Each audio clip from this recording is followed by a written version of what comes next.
De todos os ministros do STF, existe um que se destaca pela presença constante, seja em jornais, sites e aqui nas redes sociais. Mais do que isso, ele é o principal nome citado quando o presidente ou seus apoiadores criticam o Supremo Tribunal Federal. Sim, hoje a gente vai falar do ministro Alexandre de Moraes, talvez o ministro supremo mais comentado atualmente. Vem comigo que eu vou te explicar a história desse ministro e você vai entender o porquê dele estar na mira dos bolsonaristas. Eu sou Pedro Rodrigues e sejam bem-vindos ao Manual do Brasil.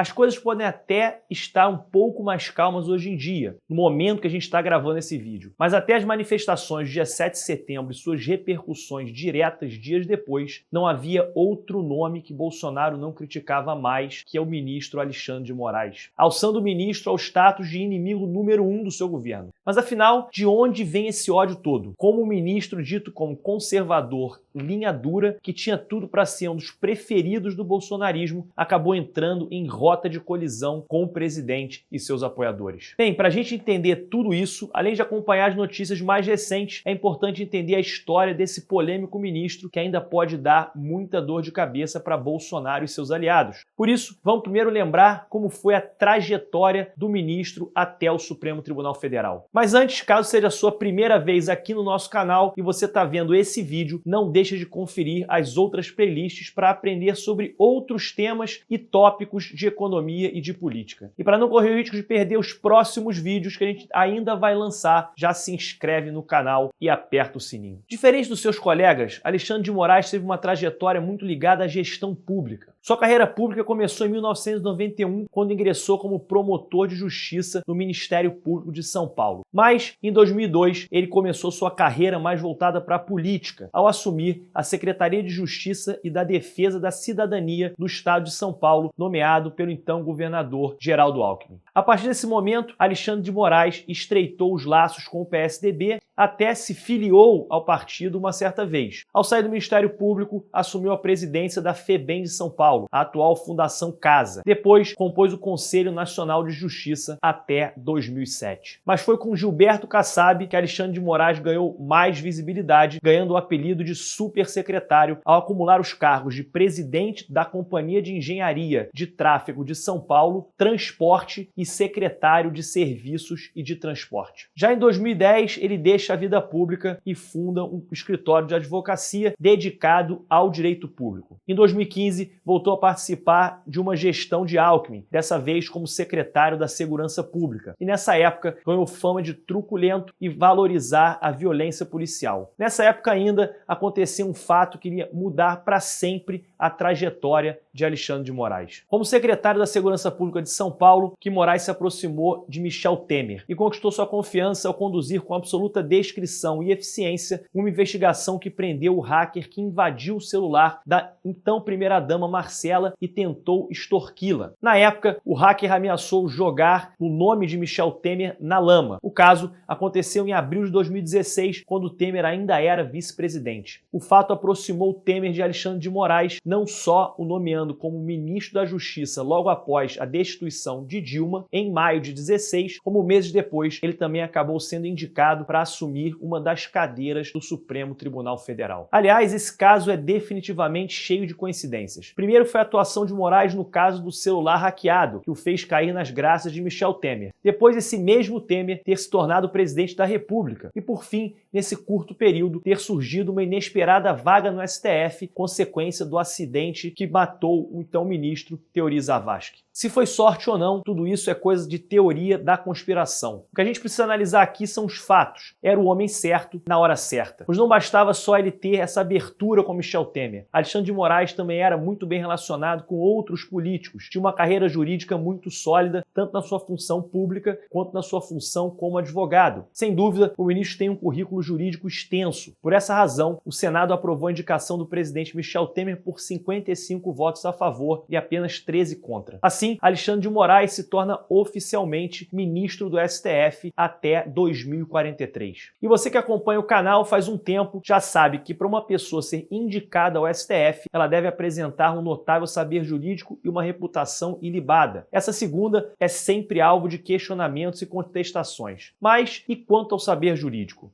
Além da vida pública que o projetou nacionalmente, Moraes é um jurista experiente, reconhecido no meio acadêmico, docente de diversas escolas de renome internacional como a USP e a Universidade Mackenzie, escreveu diversos livros que se tornaram referência em direito constitucional, direitos humanos, agências reguladoras e legislação penal especial. Em 13 de maio de 2004, ganhou a honraria mais alta do Tribunal de Justiça de São Paulo, o Colar do Mérito. Foi o jurista mais jovem a receber a homenagem aos 35 anos. E por fim, atuou como advogado, como eu já mencionei antes aqui nesse vídeo. Com um currículo tão invejável, a escolha dele não parecia tão difícil, mas o posicionamento conservador de Moraes pode ter tido um peso a mais abertamente contra a liberação da maconha, contra o aborto e a eutanásia, são exemplos dessa posição conservadora do ministro. Também é contra a redução da maioridade penal, mas defende punições mais duras para menores de 18 anos em casos de crimes graves. Segundo aqueles que defendiam a sua escolha, um nome mais conservador se fazia necessário para o equilíbrio da corte, após diversas nomeações de ministros com tendências mais liberais. Dessa forma, Alexandre de Moraes realmente parecia o nome ideal para a nova guinada conservadora que o país estava vivendo, e pelo menos nos planos das ideias estava bem alinhado ao pensamento conservador do então candidato e depois presidente Jair Bolsonaro e a nova leva de políticos que vinha com ele. E não demorou muito para Moraes entrar nas polêmicas. Em 11 de abril de 2019, a revista Cruzoé publicou uma reportagem intitulada O Amigo do Amigo de Meu Pai. Segundo a publicação, a defesa do empresário Marcelo Odebrecht havia reunido documentos que mencionava Dias Toffoli, que na época era advogado-geral da União, como amigo do meu pai. Após a publicação da reportagem, Toffoli classificou o conteúdo da revista como mentirosa e pediu ao ministro do STF, Alexandre de Moraes, uma resposta à altura. Em seguida, Moraes ordenou que a revista Cruzoé e o site antagonista retirassem do ar todas as reportagens e notas que citassem Toffoli, além de estipular uma multa diária de R$100 mil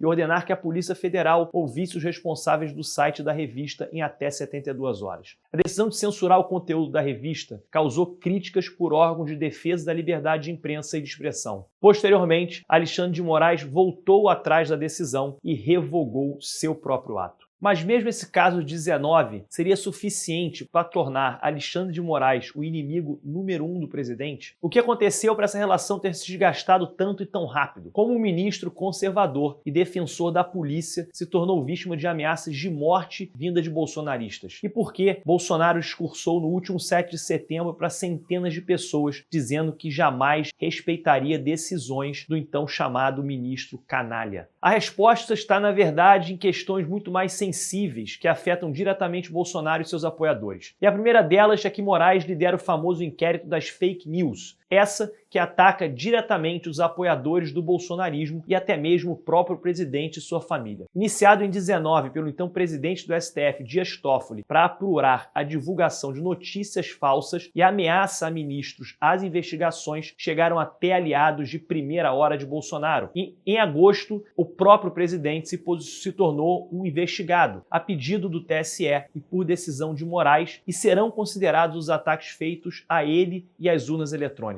Não bastando isso, Moraes também é relator do inquérito das milícias digitais, o qual investiga a existência de um grupo criminoso que atenta contra as instituições democráticas brasileiras. A suspeita é de que a organização tenha sido financiada com dinheiro público e tenha o envolvimento dos filhos do presidente Jair Bolsonaro. E ainda tem mais uma. Moraes abriu em 11 de agosto uma investigação contra o próprio presidente pelo vazamento de um documento sigiloso da Polícia Federal. No dia 4 daquele mês, Bolsonaro citou o inquérito da PF sobre um ataque virtual ao TSE ocorrido em 2018 e mais tarde divulgou nas redes sociais a íntegra da investigação. Obviamente, tudo isso já seria suficiente para deixar Bolsonaro e seus apoiadores meio que possessos em estado de guerra contra o ministro. E o contra-ataque veio em forma de ameaças e atos contra o Supremo e, em especial, contra o ministro Alexandre de Moraes. Vale a gente lembrar que o STF como um todo foi uma das principais instituições de controle contra avanços antidemocráticos que o presidente teve. Então, para o bolsonarismo, é muito mais fácil personificar toda essa raiva contra uma pessoa, no caso, o ministro, do que em uma instituição que visivelmente os bolsonaristas talvez nem entendam exatamente como funciona ou o que significa.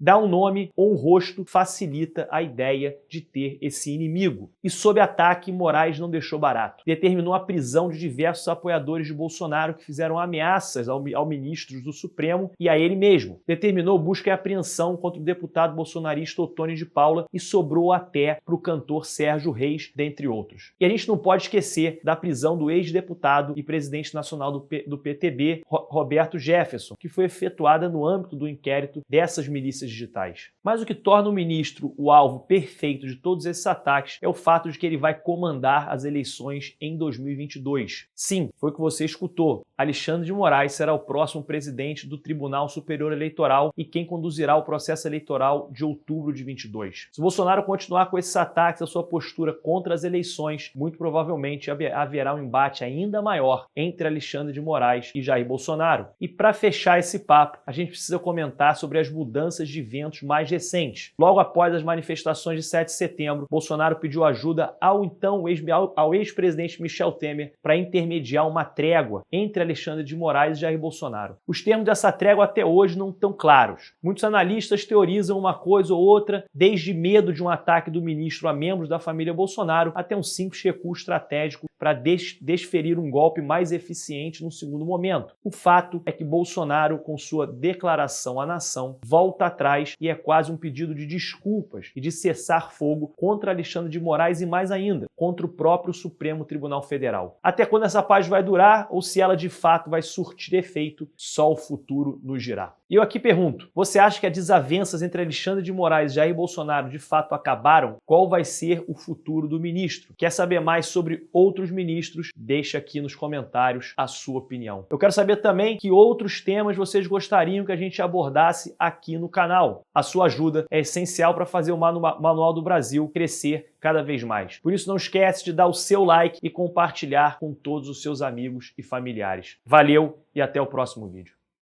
E defensor da política, se... Errei. Da polícia.